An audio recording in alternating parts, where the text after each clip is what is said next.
নমস্কাৰ। আজি জুলাই 1 তাৰিখে গৰমৰ বন্ধ আৰম্ভ হৈছে, গতিকে সকলোৰে নিশ্চয় প্লেন প্ৰগ্ৰেম আছে আৰু কিবা কিবি।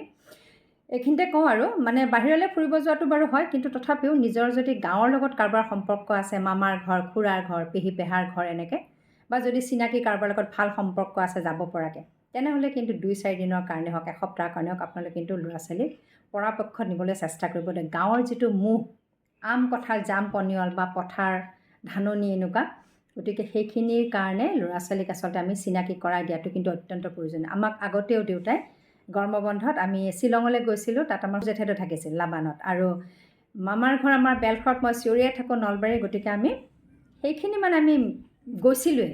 দেউতাহঁতে সদায় গৰম বন্ধ আমাৰ এইটো একদম মানে খুব আগ্ৰহে আমি ৰৈ থাকোঁ আৰু, গতিকে সেই স্মৃতি আমাক এতিয়াও আমনি কৰে।